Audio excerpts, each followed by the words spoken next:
होळी हा देशाच्या सर्व भागात दरवर्षी साजरा केला जाणारा रंगांचा सण आहे, जो आनंद आणि एकात्मता दर्शवतो. वाईटावर चांगल्याचा, असत्यावर सत्याचा आणि दुःखावर आनंदाचा विजय असे ते प्रतीक आहे. होळी दरवर्षी हिंदी महिन्यात फाल्गुन किंवा मार्च महिन्यात संपूर्ण भारतात साजरी केली जाते. होळीच्या दिवशी आपण आपले नातेवाईक, शेजारी, मित्र यांना भेटतो आणि त्यांना गुलालाने रंगवतो. होळी 5 दिवस साजरी केली जाते आणि 5वा दिवस रंगपंचमी मानला जातो. होळी खेळण्याचा दिवस राधा आणि कृष्णाने सुरू केल्याचे धार्मिक ग्रंथ सांगतात. धार्मिक ग्रंथांनुसार हिरण्यकश्यप राक्षसाचा मुलगा प्रल्हाद याला त्याची बहीण होलिकाने जाळण्याचा प्रयत्न केला. होळीच्या एक रात्री आधी होलिका दहन नावाचा विधी आहे, जो लाकडाचे मोठे ढिगारे आणि कोरडी पाने इत्यादी जाळून केले जाते. ढोलक वाजवून लोकगीते गाण्यातही लोक सहभागी होतात. होळीच्या दिवशी लोक गुजिया, चिप्स, हलवा असे स्वादिष्ट पदार्थ खातात आणि इतर खाद्यपदार्थांसह थंडही पितात.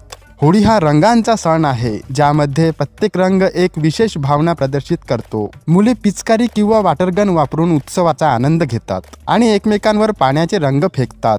मथुरेत होळी साजरी केली जाते, कारण याच दिवशी कृष्णाने कंसाच्या दुष्ट राक्षसी पुतनाचा वध केला होता. वृंदावनमध्ये बाके बिहारी मंदिरात भक्त त्यांच्या देवासोबत होळी खेळतात, जिथे कृष्णाची मूर्ती पांढरे कपडे घालून त्यांच्या भक्तांच्या जवळ आणली जाते. जयपूरमध्ये जयपूर हत्ती उत्सवासह होळी साजरी केली जाते, ज्यामध्ये रंग, फुले आणि दागिन्यांनी सजवलेले हत्ती आहेत.